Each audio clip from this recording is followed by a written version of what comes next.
Salut les chevelus! Alors aujourd'hui, Léo et moi, nous allons vous présenter un petit peu le sujet qui revient aussi assez souvent. En général, quand on parle de fourche, on parle un petit peu de tout, on parle des coupes, du brûlage, etc. Mais par contre, je vous ai jamais parlé de la chasse aux fourches. Donc, en quoi consiste la chasse aux fourches? Donc, le but est de relever ses cheveux, donc de faire des raies par raies. Donc, c'est de remonter ses cheveux. Et de conserver des fines mèches, comme ça par exemple. Étant donné que les cheveux du dessous sont en général les cheveux qui sont le plus abîmés parce qu'ils subissent tous les frottements du quotidien. Donc le but est de prendre de fines mèches, comme ceci. Si possible sur un fond blanc quand vous avez les cheveux foncés ou un fond clair quand vous avez les cheveux clairs. Ça vous permet justement de trouver les fourches. Et après le but est d'utiliser une paire de ciseaux qui ne s'utilise qu'à cet escient, donc que pour vous couper les cheveux. Donc il y a une paire de ciseaux qui vous sert pour vous couper les cheveux et une paire de ciseaux qui vous sert pour couper les fourches. Comme ça au moins, donc, par exemple moi j'ai celle-ci pour me couper les cheveux et autrefois j'utilisais celle-ci pour les fourches, donc juste pour les fourches, pour faire la chasse aux fourches, qui s'appelle aussi traque aux fourches. Alors donc le but c'est de trier ses cheveux, donc évidemment ça prend du temps, plus on a de fourches, plus ça prend du temps, mais c'est une méthode qui est quand même relativement efficace, même si c'est vrai que ça prend un petit peu de temps, qui est efficace au lieu justement de devoir tout couper alors que voilà, vous pouvez éliminer juste les fourches qui sont assez hautes.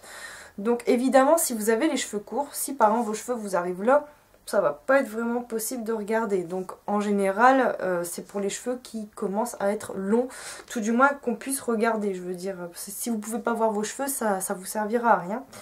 Donc je disais bien, j'utilisais ces petits ciseaux là, donc qui sont tout simplement des ciseaux d'écolier à bourron. Donc je prenais mes petites mèches, donc admettons que celle-ci ce soit une fourche.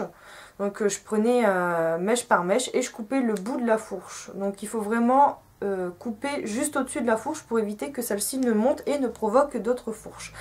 Donc évidemment entre deux coupes c'est très utile, vraiment très utile, ça vous empêche justement de devoir couper trop ou de devoir couper trop souvent. C'est vrai que c'est une méthode qui est quand même très efficace, surtout si vous avez un petit peu de temps de libre, si vous avez un petit peu de temps devant vous, c'est vrai que c'est l'idéal. Par contre, moi j'ai arrêté de faire la chasse aux fourches étant donné que mes cheveux ont tendance à s'abîmer à force qu'ils prennent de la longueur. Il fut un temps où je faisais tous les mois. Donc je faisais tous les mois, donc ce qui fait que je coupais un peu dans la masse. Je veux dire qu'il suffit qu'il y ait des fourches assez hautes, et ben vous coupez quand même dans la masse malgré tout, même si c'est petits cheveux par petits cheveux. À force de faire des petits cheveux, ben, on perd quand même pas mal de masse. Donc je recommande la chasse aux fourches une fois par an, tous les 3 à 6 mois. C'est vrai que 6 mois ça fait quand même beaucoup, mais minimum tous les 3 mois c'est déjà très très bien, parce que sinon justement vous allez vous retrouver avec des cheveux qui s'affinent et vous allez devoir les couper. Donc l'idéal c'est quand même d'avoir des pointes suffisamment épaisses, d'avoir quand même de la masse au bout, sinon vos cheveux ne ressemblent plus à rien, ils sont trop fins, ils perdent en masse et c'est vraiment pas beau. Donc c'est une technique qui est très intéressante, mais il faut vraiment pas en abuser. Donc j'en viens aussi un petit peu à ça. Comme je ne pratiquais plus la chasse aux fourches, j'ai commencé à faire les micro-trims. Donc j'en ai déjà parlé dans les vidéos foire aux questions. Donc le micro-trim consiste à couper 2-3 mm du bout de vos cheveux. Donc c'est pas une coupe qui est professionnel, je veux dire, vous n'avez pas besoin du créa-clip, vous n'avez pas besoin de la technique des élastiques pour couper, vous avez juste à prendre le bout de vos pointes, et effectivement il faut encore continuer par section, donc vous reprenez des sections assez fines comme pour la chasse aux fourches. Voilà, donc bon, là j'ai juste un élastique, mais l'idéal c'est d'avoir une pince pour remonter ses cheveux. Donc l'idéal c'est de prendre petite mèche par petite mèche, donc voilà, comme ça par exemple, et de couper vraiment quelques millimètres au bout. Ça sert à rien de faire plus. Et le fait de faire un micro trim, donc bien sûr entre deux il faut quand même faire une coupe pour avoir une coupe bien nette, je veux dire, pour pas vous retrouver avec des trous dans vos cheveux.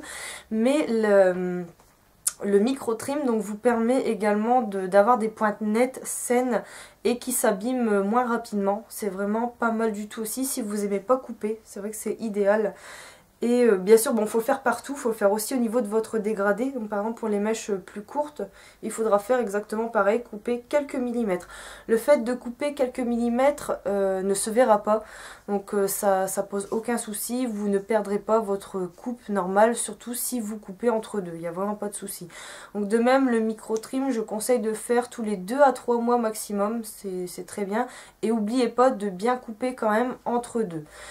Donc le micro-trim, pas de souci de ce côté-là, vous ne perdrez pas en masse, vous ne perdrez pas grand-chose en longueur, je veux dire 3 mm ça se voit pas du tout, même sur cheveux courts, donc vraiment aucun souci. Par contre, méfiez-vous de la chasse aux fourches qui peut au début s'avérer très efficace, mais qui après peut rendre vos cheveux malades, entre guillemets, malades pas du fait qu'ils soient abîmés, mais du fait qu'ils s'affinent tout simplement. Donc effectivement c'est une chouette technique. On m'a parlé également du split ender, je ne sais pas si vous connaissez, c'est un appareil que vous passez dans vos cheveux et qui apparemment sectionnerait les fourches. Je ne sais pas du tout comment ça fonctionne. Je me dis que personnellement j'ai un petit peu de mal à comprendre son fonctionnement, donc moi je partirais sur le point de vue que le split ender couperait en fait chaque pointe, chaque bout de pointe, même les pointes qui sont en bonne santé. Donc je recommande pas forcément, mais c'est vrai que c'est peut-être un appareil qui peut être sympa. Mais après moi j'ai pas essayé, donc je peux pas vous le recommander spécialement. Moi je n'effectue plus du tout de chasse aux fourches.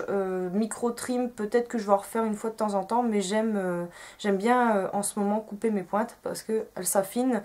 Donc voilà un peu pour ça. Donc j'espère que cette vidéo aura pu vous être utile par rapport aux fourches, parce que c'est vrai qu'on n'a pas forcément envie de couper, surtout quand on en a très peu. Quand les fourches viennent d'apparaître, vous pouvez tout simplement vous faire une petite chasse aux fourches et puis remettre ça toutes les semaines par exemple, faire une fois par semaine pour éliminer petit à petit les fourches. Voilà, c'est une excellente idée. Donc pour celles qui utilisent ces techniques, donc celle de la traque ou chasse aux fourches, celle du micro-trim ou celle du split ender, donc n'hésitez pas à commenter, donner un peu vos avis, savoir selon vous quelle est la technique la plus efficace sur vous. Est-ce que ça fonctionne bien? Est-ce que ça vous permet de repousser donc vos coupes habituelles? Donc voilà, je vous remercie de m'avoir regardé, ainsi que Léo. Fais un coucou à la caméra. Miss Léo qui est revenue, qui est de retour parmi nous. Et je vous dis à très bientôt pour la prochaine vidéo. Salut les filles!